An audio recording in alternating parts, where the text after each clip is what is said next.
the cameras flashed. The crowd completely froze. And just like that, Hollywood had a brand new obsession. But this wasn't about a blockbuster movie or some big red carpet premiere. No, it was about a man who didn't just steal her heart. The headlines are literally arguing that he arguably saved her life. Welcome to StarScope Report.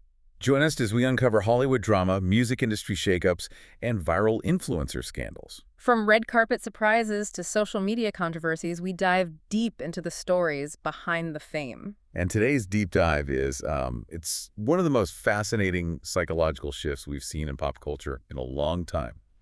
We are unpacking the new, highly intense relationship between Jennifer Aniston and wellness coach Jim Curtis. Right, and I know what you're thinking. That headline saved her life. It sounds like total hyperbole. It sounds like clickbait. Exactly, like he pulled her out of a burning building or something. But it's actually rooted in a very real, very literal medical survival story, Jim's own story. Which we are going to get into. But just to give you a taste of how wild this gets coming up, we'll tell you how Jen's new man once found himself totally naked, wrapped in newspaper, being beaten with burning sage by a shaman. And why that exact, completely absurd moment made him the absolute perfect match for Hollywood's biggest star. If you're loving these Hollywood twists, make sure you're subscribed, by the way. We've got even crazier stories ahead. So let's get into the resume here. Because Jim Curtis wasn't always this grounded wellness guru. Not at all. He started out in finance. Straight Wall Street track. He went to the Whitmore School of Business. He was a quant guy. Yeah, a numbers guy. So what caused the hard pivot? Because you don't just go from Wall Street to, nervous system regulation overnight. Right. Well, it was a catastrophic collapse of his health. At age 22, Jim is on top of the world, and then suddenly he developed lesions on his spinal cord. Lesions on his spine at 22. Yeah, it's a massive medical crisis. He goes from being this young, ambitious finance bro to living in what he calls survival mode. Wow. And we aren't just talking about a bad back here. We're talking chronic pain, severe muscle spasms, anxiety, and literal paralysis in his legs. That is terrifying. It is. And the most difficult part, which really connects to the psychology of this whole deep dive, is that it was an invisible illness. Ah, right. That specific kind of hell where you look fine to the outside world, but inside, the alarms are just ringing 24/7. Exactly. You feel misunderstood. You feel like you're screaming in a soundproof room. He spent 20 years battling this. 20 years. That's practically his entire adult life. He visited over 200 healers.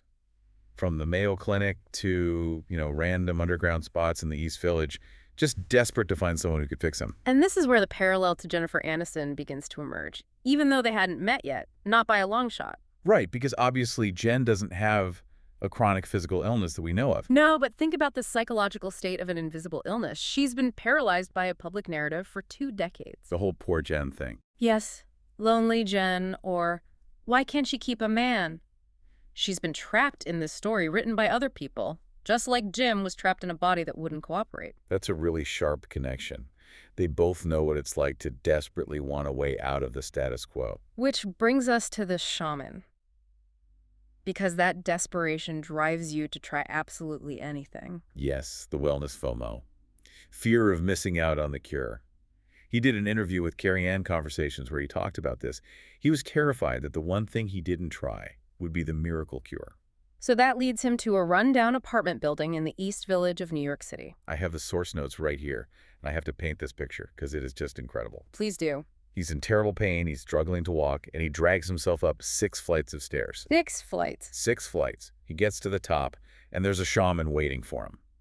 But the entrance fee isn't an insurance copay. Of course not. It's $200 cash and a pack of Marlboro cigarettes. Which, that should have been the very first red flag. If your healer needs a nicotine fix to channel the spirits, maybe turn around. You'd think so. Huh? But he's desperate, so he goes in. The shaman tells him to strip naked. Oh, boy. And then this guy proceeds to blow the smoke from the Marlboros all over Jim's body while beating him with a tray of burning sage. It honestly sounds like a scene from a dark comedy. It gets better, or worse, depending on how you look at it. He leaves the apartment, but the shaman gives him strict instructions. He can't shower for 2 days to keep the good energy in. Oh, no. and he has to wrap himself in newspaper underneath his clothes. Wait, so he literally went to work the next day at his finance job, wrapped in newspaper? Wrapped in the New York Post or the Times, crinkling every time he walked down the hallway, just hoping this was the miracle cure. That is wild. I mean, beyond the humor of the crinkling finance bro, what does this actually tell us about him? Because I'm guessing the New York Post didn't cure his spinal lesions. It did not cure the lesions, no. But that moment was the turning point for him. He realized the total absurdity of looking for external fixers. He was outsourcing his healing. Exactly. To doctors, to shamans, to gurus. And that trauma and the humor he eventually found in the absurdity of it led him to pivot. He realized that if the external world couldn't fix him, he had to rewrite his own internal software. So this is where he moves from Wall Street to wellness. He becomes a master hypnotist. Yep. And he authors the Stimulati Experience. He develops this whole philosophy of hypno-realization and subconscious rewiring. He healed himself so he could heal others. He stopped looking for a magic pill and started looking at his own nervous system. Okay, so by the time he actually meets Jen, he isn't this starstruck fan. He's a survivor who has completely rebuilt his worldview. Precisely.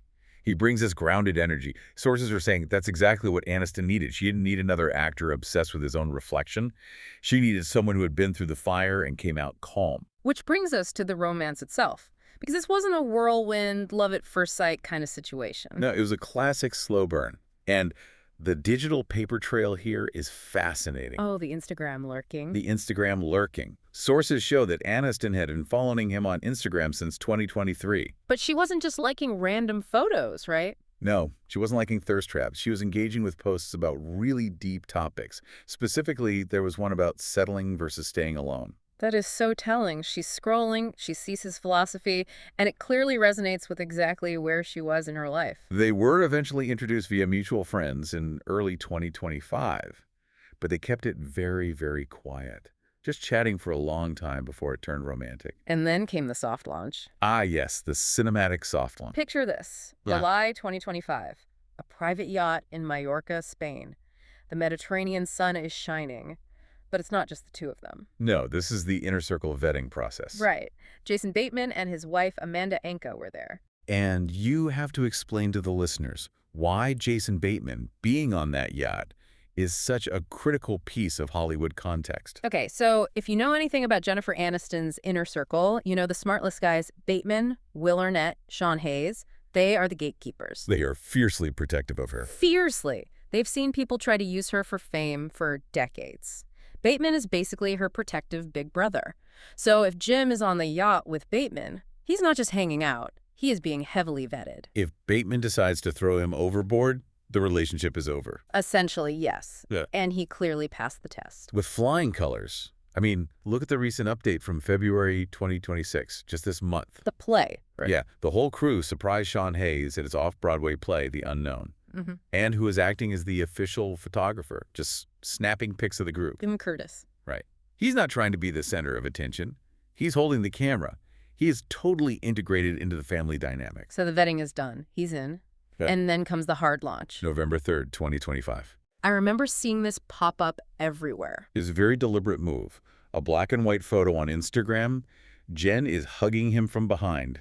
It's intimate, but it's classy. And the caption was just so simple. Happy birthday, my love. Cherished. Cherished. That is a very heavy word. And the comments section just lit up. Reese Witherspoon commented, loved this love story. Amy Schumer chimed in, even Adam Sandler. That Sandler moment was really sweet. He told Jen at the Elle Lemon in Hollywood event that they deserved this love affair. That's basically the entire industry giving its blessing. But listen, later in the deep dive, we're going to talk about the specific 30-second psychological trick this couple uses to stop fights before they even start. Because it's not all yacht trips and red carpets. No, it takes real work. Definitely. And hey, if you want more deep dives into celebrity psychology, don't forget to hit that subscribe button. So let's pivot back to the title of this deep dive.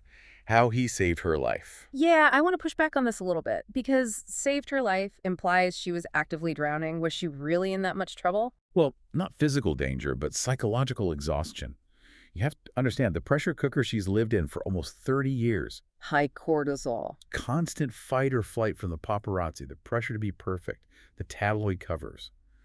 That wreaks havoc on your nervous system over time. And this is where Jim's background in nervous system regulation really comes into play.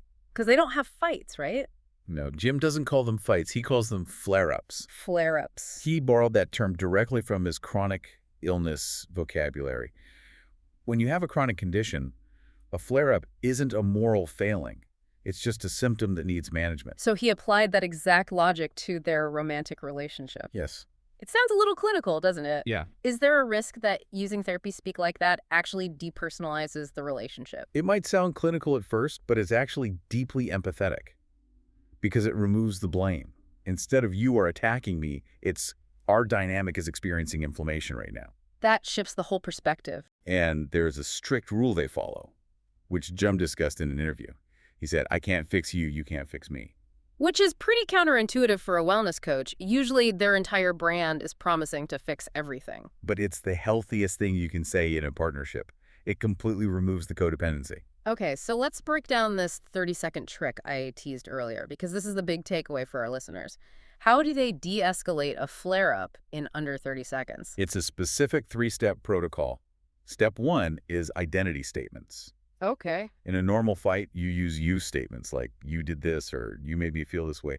In Jim's method, you have to shift to I statements based on your own internal story. So instead of screaming at him, she would say something like, I feel unsafe because my childhood program of abandonment is running right now. Exactly. You are identifying the software glitch immediately. It forces the brain out of attack mode and into analysis mode. That makes a lot of sense. What's step 2?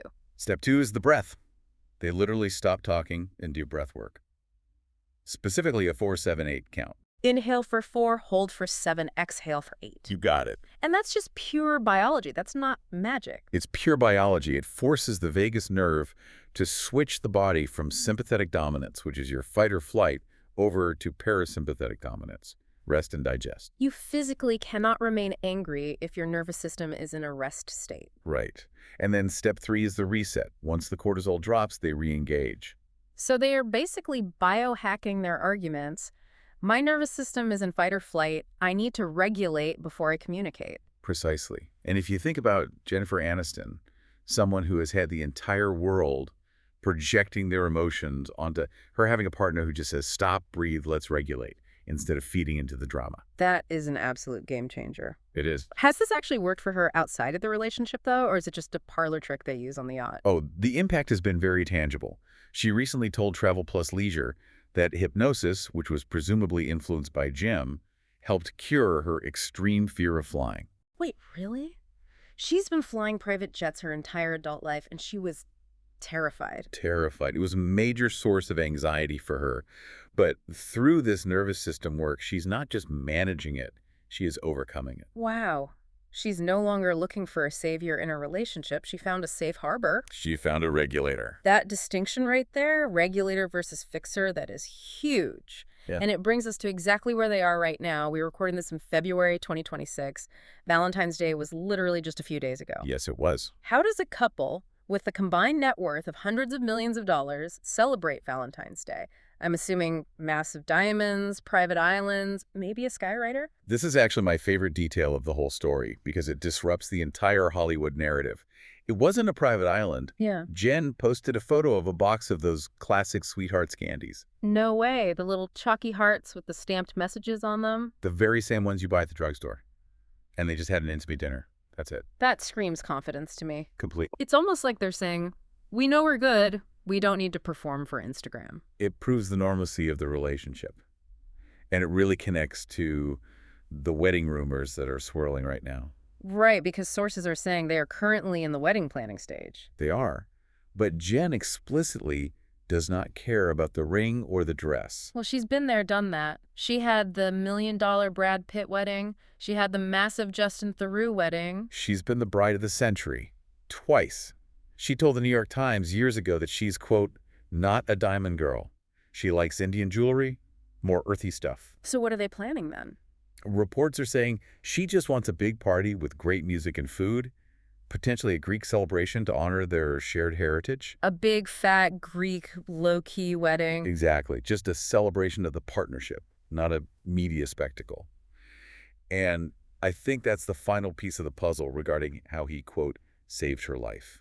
You know, Hearing all this laid out, it really reframes the narrative. We're so used to that poor Jen story the tabloids ran for 20 years, but this feels like Jen did the work, she found herself, and then she found a guy who had also done the hard internal work. That is the key. Mm-hmm. And if we connect this to the bigger picture of celebrity culture, we are witnessing the evolution of the wellness couple. It used to be all about the power couple. Mhm. Who has the biggest movies, the most lucrative brand deals? Now it's about who has the most regulated nervous system. It's the ultimate flex. My cortisol levels are lower than yours. In a way, yeah.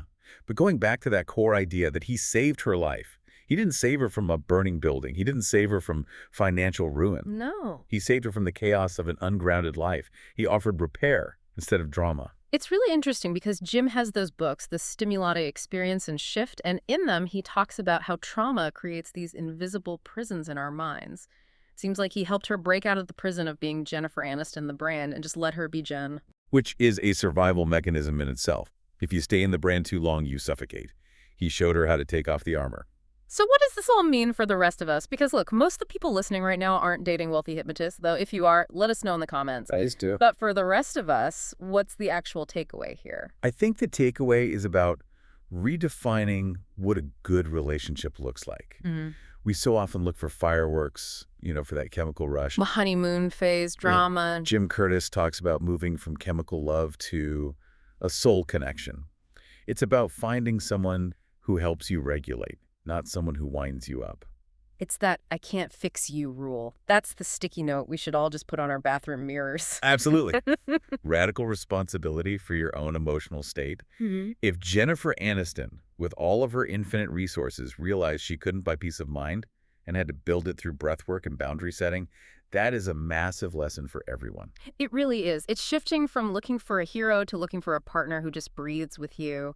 And maybe eats chalky candy hearts with you on Valentine's Day. Exactly. And that leaves us with a final provocative thought for everyone listening today.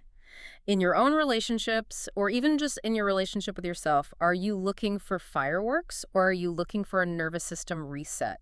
Because one looks great in a movie, but the other actually gets you through the day. That is a powerful thought to leave on.